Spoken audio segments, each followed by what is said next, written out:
Bonjour à tous, c'est MDF5. Aujourd'hui, nous allons parler du match qui se déroulait hier soir. France-Irlande du Nord. Victoire 3-1 des Bleus sur un triplé tout simplement splendide, exceptionnel de Michael Olise. Son premier but, c'est clairement un peu un tapin parce que Dembélé tire, c'est repoussé par un défenseur, ça revient directement sur Michael Olise qui a juste un inverse face au gardien. Donc logiquement, il la marque. Le deuxième but, je me rappelle plus vraiment de l'action, mais je crois que c'est un but moyen. Mais par contre, le troisième but, mais qu'il est beau, franchement, c'est une folie. Il est un peu excentré et il fait la technique à la Robben ou à la Michael Olise, si on peut appeler ça comme ça, de marquer à l'opposé. Franchement, le but, il est tout simplement splendide. Premier triplé pour Michael Olise en équipe de France. Et franchement, son match a été tout simplement exceptionnel. Même défensivement, je me rappelle, il y avait des actions, ça pouvait être dangereux pour l'Irlande du Nord. Mais à chaque fois, Michael Ulysse se battait sur le terrain. Pas vraiment se battre violence, mais plus grinta, récupérer des ballons, intercepter, faire des tacles. Donc franchement, match exceptionnel de la part de Michael Olise. Et comme plein d'internautes disent, on a clairement de la chance qu'il ait choisi la France parce il est né en Angleterre, il a vécu en Angleterre. Ses clubs formateurs, c'était aussi en Angleterre.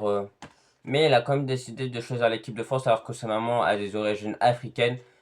Et son père aussi, je crois bien. Donc franchement, on a clairement de la chance que Michael Olise choisisse la France. Et franchement, je suis hyper heureux qu'il nous ait rejoint parce que c'est un joueur talentueux, rempli de talent. Et le Real Madrid voudrait essayer de l'attirer minimum, faire une somme au Real Madrid a donné 150 millions, mais je pense que ce sera beaucoup plus vu le talent de ce mec. Et sinon, le match de Kylian Mbappé a plutôt été décevant. Certes, c'est le mec qui tire le plus, mais aucun tir cadré. Vous allez me dire, oui, mais ça arrive à tout le monde, c'est juste un match amical. Certes, mais j'espère qu'il va pas reproduire ça en Coupe du Monde. Après, on a l'habitude de Kylian en Coupe du Monde qui soit boosté à marquer 5, 6, 7 buts.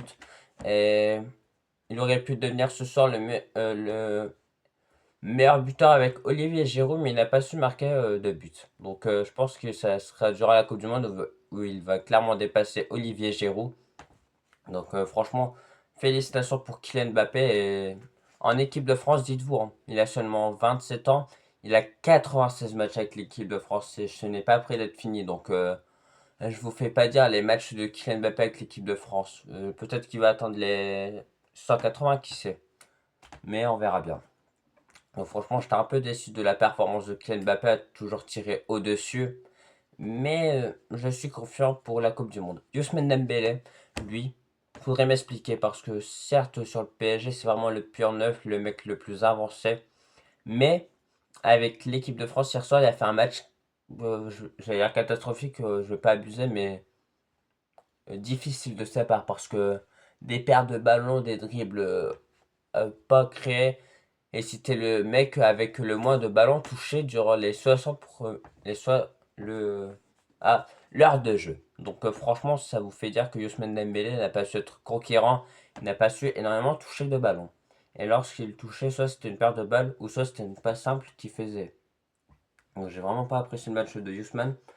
Après, le problème avec Ousmane Dembélé, ça me fait penser un peu à Vini. Dembélé avec l'équipe de France, pour l'instant, c'est vraiment pas ça, hein. Donc je suis encore un peu méfiant concernant Ousmane Dembélé en équipe de France, mais je sais qu'il a tout à accomplir et qu'il en est capable. Donc voilà. Mais je comprends pas. Avec tous ces offensives, malgré qu'on ait marqué 3 buts, on n'a pas su énormément se créer de buts face à une équipe qui n'est même pas qualifiée pour le mondial. Franchement, ça je n'ai pas compris. L'Irlande du Nord, certes, ça peut être une très bonne équipe, mais l'Italie les avait battus et je crois qu'ils sont même pas dans le top 50 du classement FIFA, donc c'était clairement à notre portée. Et malgré ça, je crois qu'on fait seulement 25 frappes pour pas beaucoup de tirs cadrés, donc franchement un peu décevant. Euh, Upamecano sur le but se fait passer parce qu'il essaie de faire un tacle. À un moment, il intercepte mais il glisse. Du coup, le joueur irlandais arrive à récupérer la balle et fait une passe pour le mec irlandais encore une fois. Et donc, il a marqué un tapin. Donc malheureusement, sur 5 matchs d'affilée, on se prend minimum un but. J'étais confiant avec cette belle défense Upamecano, William Saliba. Mais j'espère qu'elle serait quand même plus solide pour la Coupe du Monde. Car si on se prend un but minimum et qu'on n'arrive pas à marquer, bah, ça serait notre élimination. Et on espère qu'on la gagne quand même. Parce que c'est un moment qui rassemble tous les Français à aimer un seul drapeau. Donc espérons qu'on ne floppe pas. Et lorsqu'on avait une très bonne attaque, par exemple, durant l'Euro 2021, avec des Antoine Griezmann, des Kylian Mbappé, des Karim Benzema, on s'est vite fait éliminer par la Suisse parce que la défense elle suivait pas. Vous allez me dire, oui, mais on joue avec Clément Langlais, c'est vrai, mais je trouve qu'on manquait de quelque chose en Euro 2021. Et même à l'Euro 2024, on n'a pas su être si offensif que ça, malgré qu'on est quand même. Malgré qu'on ait été jusqu'en demi-finale. Donc, franchement, je suis un peu déçu, de, malgré la victoire. Mais Michael Olise, je le répète, est un joueur hors norme, talentueux, pétri de talent. Franchement, merci pour tout, Michael Olise. Et je trouve que Ryan Cherki a fait une bonne entrée avec des dribbles, des percussions. Certes, c'est lui qui perd le ballon et qui cause, si on peut dire ça, le but pour l'Irlande. Mais sinon, je l'ai trouvé plutôt assez correct. Saliba, rien à reprocher, des bonnes interceptions. Il n'a pas énormément été défendu. Il n'a pas été énormément mis en danger vu que l'Irlande du Nord ne s'est clairement pas créé de buts et d'occasions. Donc nickel. Euh, Théo Hernandez, ses centres, ils étaient catastrophiques, je comprenais rien. Il était excentré à chaque fois. Il y avait peut-être trois mecs en attaque et lui il envoie carrément en sortie de but. Donc franchement, match plutôt assez difficile de la part de Théo.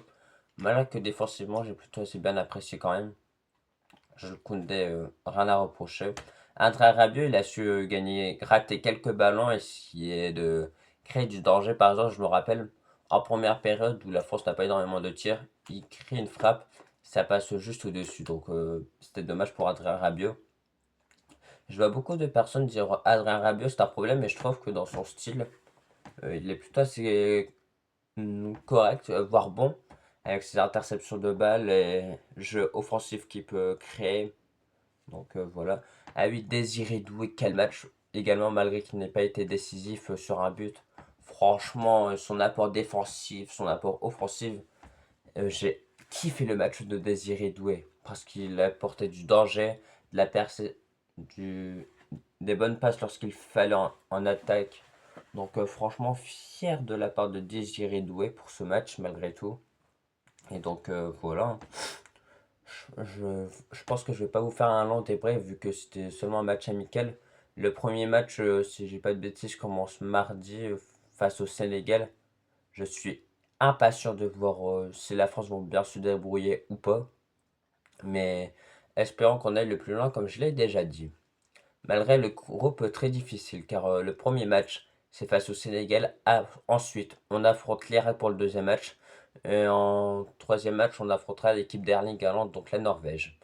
Donc vivement que la Coupe du Monde commence, espérant que Michael Olise soit aussi fort qu'il a pu être hier soir, que Kylian Mbappé arrive à retrouver son empreinte, sa vitesse et son efficacité comme durant la Coupe du Monde 2022 ou bien 2018, et que tous les joueurs soient concernés.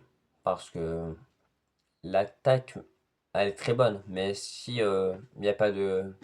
Ah, comment dire, s'il n'y a pas de relation bonne sur le terrain, bah, ça se verra directement et donc on se créera beaucoup moins de cases. Parce que quand même, on joue avec 4 offensives, donc ils ont intérêt à faire les efforts défensifs. Oui, oui, même toi Kylian, parce que je sais que ce n'est pas ton kiff les efforts défensifs, mais tu as l'obligation de le faire pour nous. Parce que sinon ça nous mettrait vite en danger. Et on l'a vu que lorsque la France, les attaquants ne les défendaient pas, c'était presque la mort pour nous, hein. Parce que ça faisait des contres et ça pouvait être dangereux à chaque fois. Donc espérons que tous les offensifs fassent des efforts, même Kylian. Mais sinon, quand même, malgré tout, je suis quand même confiant car on sait tous que la France, durant les Coupes du Monde, sont très solides, surtout avec Didier Deschamps. Parce que la première Coupe du Monde où il était coach 2014, bah, clairement, on se fait éliminer en quart de finale par l'Allemagne 1-0. D'ailleurs, qui est championne du monde, et je me rappelle, l'arrêt de Manuel Neuer sur Karim Benzema, c'était une folie. Donc, je trouve qu'on aurait même pu faire mieux face à l'Allemagne en 2014. Malgré tout, on avait quand même proposé un beau football, on était meilleur que les Allemands. 2018, bah, malgré qu'on ait adopté un style vraiment défensif, on était efficace défensivement et offensivement avec des N'Golo Kanté et tout ça. Donc franchement, je suis hyper fier. Et 2022, final qu'on sait tous la fin, où on perd malheureusement au tir au but. Pour moi, les tirs au but, c'est la pire chose possible. Parce qu'il faut vraiment avoir du mental. Et malheureusement, ce jour-là, Hugo Lloris n'avait arrêté aucun penalty. Et là, 2026, espérons que ça se passe aussi bien que les 3 dernières Coupes du Monde que Didier Deschamps a pu disputer en tant que sélectionneur. Mais en tout cas, ce débrief est fini. J'espère que j'ai été le plus cohérent, que je n'ai pas oublié de grosses choses. Mais si vous avez aimé, n'hésitez pas à lâcher le petit like et l'abonnement. Ah oui, il y a aussi Didier Deschamps disputé son dernier match en France, sous le territoire français. Donc merci pour tout Didier Deschamps. Il va clairement nous manquer après le mondial. Et j'ai bien aimé l'hommage qu'on a pu rendre à Didier Deschamps. Et franchement, même TF1, malheureusement, c'est pas TF1 qui diffuse les matchs de l'équipe de France. Parce que Grégoire Margoton et Bixen Telezaharo, pour moi, ce sont des beaux commentateurs. Surtout lorsque ça concerne l'équipe de France. Donc je trouve ça un peu dommage, mais c'est ainsi. Il faut l'accepter. Mais merci pour tout Didier Deschamps et à jamais dans nos cœurs, comme on dit. Et espérons que tu nous ramènes la troisième étoile. En tout cas, merci énormément à vous de m'avoir suivi. N'hésitez pas à lâcher votre petit like et l'abonnement. Ça me soutient toujours et je vous dis à bientôt la famille. Merci pour tout.